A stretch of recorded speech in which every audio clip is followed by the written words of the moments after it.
ఓం సాయిరామ్. మన బాబా కుటుంబ సభ్యులందరికీ నమస్తే అండి. బాబాగారి ఆశీస్సులతో మీరు ఎప్పుడు సంతోషంగా ఆనందంగా ఉండాలని మనస్ఫూర్తిగా బాబాగారిని కోరుకుంటున్నాను. ఫ్రెండ్స్, బాబాగారు అంటే ఇష్టమున్న ప్రతి ఒక్కరూ కూడా బాబాగారి కోసం ఒక చిన్న లైక్ ఇవ్వండి. చాలామంది అడుగుతున్నారు కదా ఫ్రెండ్స్, అక్క సమస్యలతోటి చాలా ఇబ్బంది పడుతున్నాము, మీకు తెలిసిన గురువుగారు ఉంటే చెప్పండి అని అడుగుతున్నారు కదండి. మాకు తెలిసిన గురువుగారు ఉన్నారండి. ఈ గురువుగారు ఉన్నట్లుగా చెప్తారు. శ్రీ షిరిడి సాయిబాబా ఆశీస్సులతోటి గురూజీ సుబ్రహ్మణ్యం రాజు గారు జ్యోతిషం చెప్తారు. మీ సమస్య ఏదైనా కావచ్చు.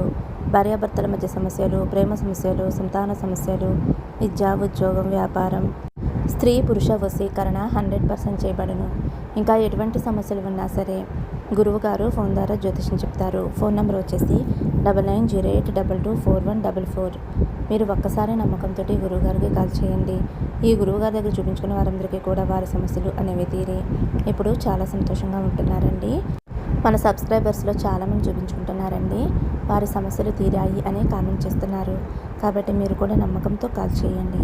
ఇంక ఈరోజు వీడియోలకైతే వెళ్ళిపోదామండి. మన బాబాగారి సందేశం. చూడు తల్లి, ఒక వ్యక్తి నీ ఫోటోని చూసి వెక్కి వెక్కి ఏడుస్తున్నాడు. కుమిలి కుమిలి ఏడుస్తున్నాడు. నిద్ర లేదు, తిండి లేదు, ఏమాత్రం నెమ్మది లేదు. మనసులో ఎంతో అలచడి, ఎంతో బాధపడుతున్నాడు. ఏం జరిగినా సరే నిన్నైతే వదిలిపెట్టడంట. అసలు ఎవరు వారు? ఎందుకు అంతలా బాధపడుతున్నారు? ఎందుకు అంతలా ఆలోచిస్తున్నారు? ప్రతి క్షణము కూడా నీ పేరే, ప్రతి క్షణం నీ తలుపే, రెయ్యంబవళ్ళు నీ జ్ఞాపకాలే. నువ్వు లేని బ్రతుకు వారికి శూన్యంలా ఉంది. అసలు ఎవరు ఆ వ్యక్తి? ఎవరైనా నీ నుండి దూరం అయిపోయారా? ఎవరైనా నీకు దూరంగా ఉన్నారా? నీతో మాట్లాడటం లేదా? నువ్వు వారితో మాట్లాడటం లేదా? లేకపోతే నువ్వు ఎవరినైనా బాధ పెట్టావా? లేదంటే వారు నిన్ను బాధ పెట్టి నీ నుండి దూరంగా వెళ్ళిపోయారా? అసలు ఎవరు నీ జీవితంలో ఇలాంటి వ్యక్తి ఉన్నారు? నిన్ను అస్తమాను పదే పదే తలుచుకునేలాగా, కలవరించేలాగా నీ కోసం పరితపిస్తున్న వారు ఎవరు? నువ్వైతే వారి గురించి తప్పకుండా తెలుసుకోవలసిందే అనైతే మన బాబా గారు ఒక అద్భుతమైన సందేశంతో, ఒక హెచ్చరికతో కూడినటువంటి సందేశంతో అయితే మన ముందుకు వచ్చారండి. మరి బాబాగారి మాటల్లోని అర్థం, పరమార్థం తెలుసుకోవాలి అంటే వీడియోని ఎక్కడా కూడా స్కిప్ చేయకుండా, మిస్ చేయకుండా చూడండి. చిన్న రిక్వెస్ట్ అండి, ఫస్ట్ టైం చూసేవారైతే మన ఛానల్ సబ్స్క్రైబ్ చేసుకోండి. ఓం సాయిరామ్ అని కామెంట్ చేయండి. బాబాగారి ఆశీస్సులు అయితే మీకు పూర్తిగా లభిస్తాయండి. అసలు ఆ వ్యక్తి ఎవరు? మీకోసం ఎందుకు పరితపిస్తున్నారు అన్నీ కూడా బాబాగారు చెప్తారండి. మన బాబాగారు ఏమంటున్నారంటే, బిడ్డ, కేవలం కొన్ని క్షణాలు ఆగు, కథలకు మెదలకు. ఎందుకంటే నీ ముందుకు వస్తున్న మాటలు వినటానికి కాదు, అనుభవించటానికి, నీ హృదయంలో దాచటానికి. ఇటీవల నీకు ఇలా అనిపిస్తుందా?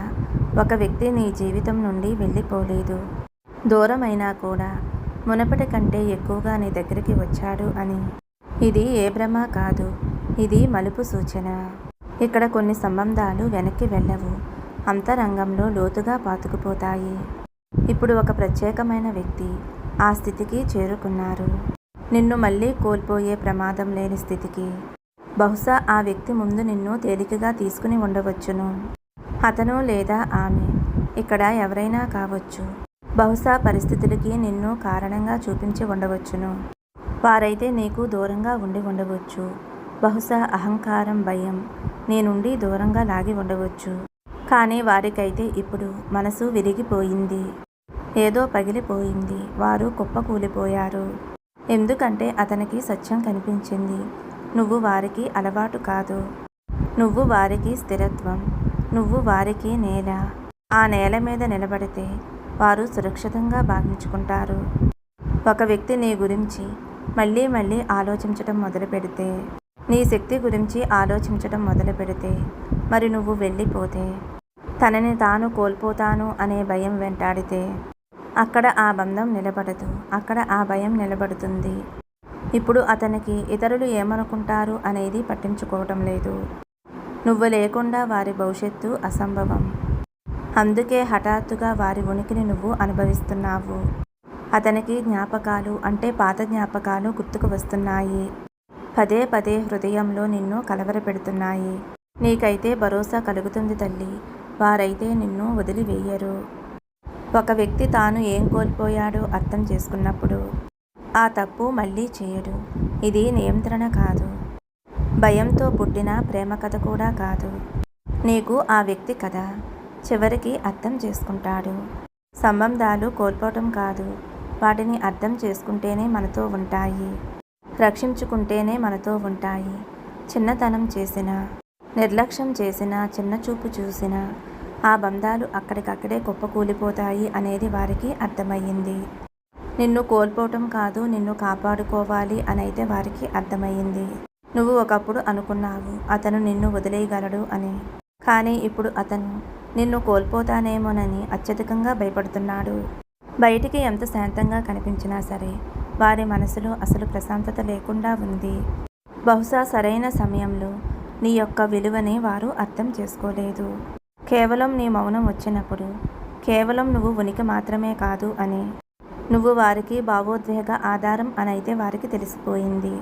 నువ్వు లేని జీవితం వారికి వ్యర్థం అనైతే వారికి అర్థమైపోయింది. నువ్వు లేకుండా ఊపిరి కూడా తీసుకోలేను అనైతే వారికి అర్థమైపోయింది.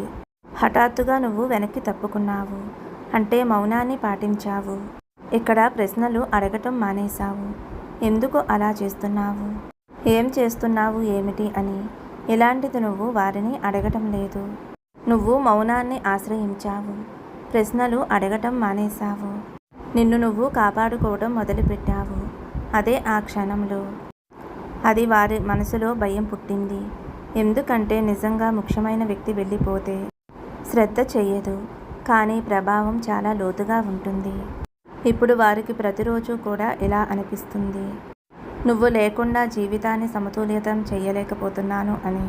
చిన్న చిన్న విషయాలు నీ జ్ఞాపకాలను తెచ్చిపెడుతున్నాయి, గుర్తు చేస్తున్నాయి. ఆ చోట్లు, ఆ క్షణాలు, ఆ మాటలు, ఆ క్షణాలు నీ పేరు చెప్పకపోయినా నిన్ను ప్రతిక్షణం అనుభవించినవి. ఇప్పుడు వారికి పూర్తిగా అర్థమైపోయింది. నువ్వు ఏ కల్పన కాదు, పరిస్థితుల ప్రకారం నిన్ను ఎంచుకోవచ్చు లేదా వదిలేయవచ్చు. నువ్వు ఆ వ్యక్తి ఏమీ అడగకుండానే భావోద్వేగ భద్రతను ఇచ్చావు. ఆ భద్రత తొలగిపోయినప్పుడు అతని బలహీనత బయటపడింది. ఇప్పుడు అతనికి అర్థమవుతుంది తను ఏం కోల్పోతున్నాడు, దేనిని దూరం చేసుకుంటున్నాడు, తనలో తాను ఏం ప్రశ్నలు వేసుకుంటున్నాడు. నిన్ను వదిలేస్తే ఎప్పుడైనా నన్ను నేను క్షమించగలనా? నీ ప్రశ్న అతన్ని నీ వైపు ఆకర్షించేలా చేస్తుంది. ఇక్కడ అతను భయంతో కాదు, ఎంతో నమ్మకంతో నీ వద్దకు వస్తున్నాడు. ఒక బాధతో వస్తున్నాడు. అతను నిన్ను కోల్పోయే ప్రమాదం తీసుకోలేదు. ఎందుకంటే కొందరు 2 సార్లు దొరకరు అని ఆ వ్యక్తికి అర్థమైపోయింది. మళ్ళీ మళ్ళీ వారే మన జీవితంలోకి రారు అని వారికి అర్థమైపోయింది. కాబట్టి వారు నిన్ను పట్టుకోవాలి అని ఆశిస్తున్నారు, కాపాడుకోవాలి అని ఆశిస్తున్నారు. ఈసారి బలవంతంగా కాదు, పూర్తి నమ్మకంతోటి.